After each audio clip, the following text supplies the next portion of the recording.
Hi ಇವನ್ ನೋಡಿದ್ರ Ramayana trailer ಯಾರ್ಯಾರು ಬೆಳಿಗ್ಗೆ 4:15ಕ್ಕೆ ನೋಡಿದ್ರಿ ಅಲಾರಾಮ್ ಇಟ್ಕೊಂಡು ಎದ್ದು ಯಾರ್ಯಾರು ನೋಡಿದಿರಾ ಅವರೆಲ್ಲ ಸ್ವಲ್ಪ ಅಟೆಂಡೆನ್ಸ್ ಹಾಕಪ್ಪ ನೋಡೋಣ ಯಾರ್ಯಾರು ಇದೀರ ಅಂತ. ನಿಜವಾಗ್ಲೂ ಹೇಳ್ತೀನಿ, ಈ ರೇಂಜಿಗೆ ನಾನಂತೂ ಎಕ್ಸ್ಪೆಕ್ಟ್ ಮಾಡಿರಲಿಲ್ಲ. ಗೊತ್ತಿತ್ತು ಒಂದು ರೇಂಜಲ್ಲಂತೂ ಇರುತ್ತೆ ಅಂತ ಗೊತ್ತಿತ್ತು. ಯಾಕೆ ಅಂತಂದ್ರೆ ಆದಿಪುರುಷ್ ನಮ್ಮ ಕಣ್ಮುಂದೆ ಇದೆ, ಒಂದು ಎಕ್ಸಾಂಪಲ್, ಒಂದು ರೆಫರೆನ್ಸು. ಅದಕ್ಕಿಂತ ಚೆನ್ನಾಗಿ ಮಾಡಿರ್ತಾರೆ ಅಂತ ಅಂದ್ಕೊಂಡಿದ್ದೆ. ಅದಕ್ಕಿಂತ ಸೂಪರ್ ಫೈನ್ ಆಗಿ ಮಾಡಿರ್ತಾರೆ ಅಂತ ದೇವರಾಣೆ ಗೊತ್ತಿರಲಿಲ್ಲ.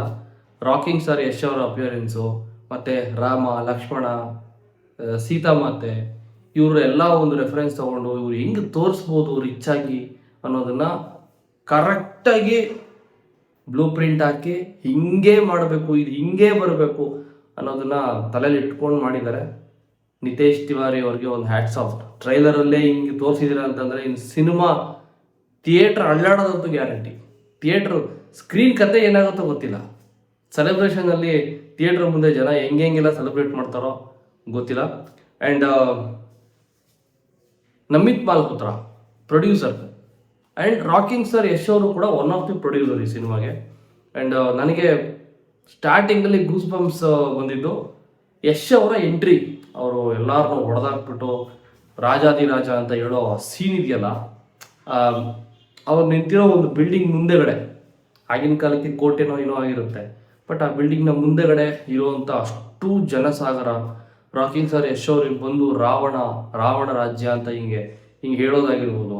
ಆ್ಯಂಡ್ ಆಮೇಲೆ ಜಟಾಯು, ಆಮೇಲೆ ಲಕ್ಷ್ಮಣ ರೇಖೆ ಹಾಕೋದು, ಆಮೇಲೆ ಸೀತಾಮಾತೆ ಆ ಲಕ್ಷ್ಮಣ ರೇಖೆನ ದಾಟೋದು, ಎಲ್ಲೂ ಕ್ವಾಲಿಟಿ ಮಿಸ್ ಇಲ್ಲದೆ ಇಷ್ಟು ಚೆನ್ನಾಗಿ ಪ್ರೆಸೆಂಟ್ ಮಾಡೋದಕ್ಕೆ ಹೇಗೆ ಸಾಧ್ಯ ಆಯಿತು ಅಂತ ಒಂಥರ ಆಶ್ಚರ್ಯ ಆಗ್ತಾ ಇದೆ. ನಮಗೆಲ್ಲ ಈ ಸಿನಿಮಾ ಬಗ್ಗೆ ಮಾತಾಡೋದಕ್ಕೆ ಈ ಅಡ್ರಿನಲಿನ್ ರಶ್ ಅಂತೀವಲ್ಲ, ಏನಿದೆ ಗುರು ಸಿನಿಮಾ, ಏನಿದೆ ಟ್ರೈಲರ್, ಏನು ಮಾಡಿದ್ದಾರೆ ಅನ್ನೋ ಒಂದು ಈ ಥಾಟ್ ಇದೆಯಲ್ಲ, ಇದು ಕಳೆದೋಗ್ಬಿಟ್ಟಿತ್ತು. ಸುಮಾರು ಒಂದು 4-5 ವರ್ಷ ಕಳೆದೋಗ್ಬಿಟ್ಟಿತ್ತು. ಅಯ್ಯೋ ಸಿನಿಮಾ ಬರುತ್ತೆ, ಒಂದು ಟ್ರೈಲರ್ ಟೀಸರು ಹಿಂಗಿದೆ, ಸಖತ್ತಾಗಿದೆ, ಸೂಪರ್ ಆಗಿದೆ, ಓಕೆ. ಬಟ್ ಒಂದು ಒಂದು ಒಂದು ಜೋಶ್ ಇರುತ್ತಲ್ಲ ಸಿನಿಮಾ ಬಗ್ಗೆ ಮಾತಾಡೋದಕ್ಕೆ, ಆ ಜೋಶ್ ಕಳೆದೋಗ್ಬಿಟ್ಟಿತ್ತು. ಆ್ಯಂಡ್ ಇಡೀ ಪ್ಯಾನ್ ಇಂಡಿಯಾ ಮಾತ್ರ ಅಲ್ಲದೆ ಗ್ಲೋಬಲಿ ಈ ಸಿನಿಮಾನ ರಿಲೀಸ್ ಮಾಡ್ತಾ ಇರೋದು. ಆ್ಯಂಡ್ ಆಲ್ಸೋ ಅದಕ್ಕಿಂತ ಮುಂಚೆ ಟಾಕ್ಸಿಕ್ ಕೂಡ ಬರ್ತಾ ಇದೆ. ಟಾಕ್ಸಿಕ್ಕು ಒಂದು ಲೆವೆಲ್ಗೆ ಮಾಡಿದ್ದಾರೆ.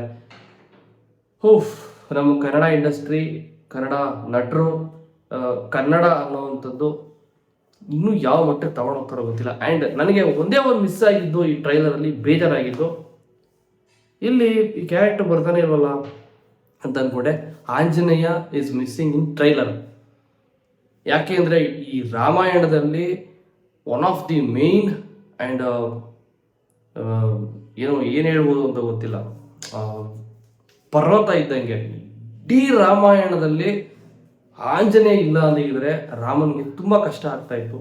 ಸೊ ಆಂಜನೇಯ ಕಾಣಿಸ್ತಾ ಇಲ್ಲ ಇಲ್ಲಿ. ಅಂದರೆ ಸಿನಿಮಾದಲ್ಲಿ ಇರ್ತಾರೆ, ತೋರಿಸಿಲ್ಲ, ಬೇಕು ಅಂತಲೇ ತೋರಿಸಿರಲ್ಲ, ಸ್ವಲ್ಪ ಕ್ಯೂರಿಯಾಸಿಟಿ ಇರಲಿ ಅಂತ.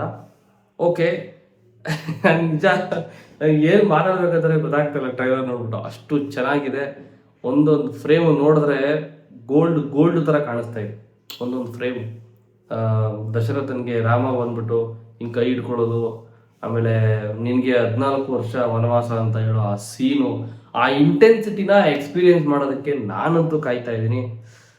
Camera work, direction, production, music and background, character appearance, ಎಲ್ಲರ ಬಾಯಿಗೂ ಜಿಪ್ ಹಾಕೊಂಡು ಕೂತ್ಕೋಬೇಕು, ಮಾತಾಡೋಂಗಿಲ್ಲ, ಹಂಗಿದೆ ಟ್ರೈಲರ್, ರಾಮಾಯಣ ಟ್ರೈಲರು. ಇನ್ನು ಯಾರ್ಯಾರು ನೋಡಿಲ್ಲ ಹೋಗಿ ನೋಡ್ರಪ್ಪ ಅಂತ ಹೇಳ್ತಾ ಮುಗಿಸೋಣ ಇಲ್ಲಿಗೆ ಟ್ರೈಲರ್ ರಿವ್ಯೂನ. ಸಿನಿಮಾ ರಾಮಾಯಣ ಆ್ಯಂಡ್ ಅದಕ್ಕೆ ಮುಂಚೆ ಟಾಕ್ಸಿಕ್ ಸಿಗೋಣ. ಇನ್ನೂ ಸಾಕಷ್ಟು ಟಾಕ್ಸಿಕ್ ಕೂಡ ಅಪ್ಡೇಟ್ ಬರುತ್ತೆ, ಅದ್ರ ಬಗ್ಗೆನೂ ಮಾತಾಡ್ತಾ ಸಿಗ್ತೀನಿ ಅಂತ ಹೇಳ್ತಾ ಅಲ್ಲಿವರೆಗೂ ಸಿಗೋಣ. ಮತ್ತೆ ಟೇಕ್ ಕೇರ್, ಬಾಯ್.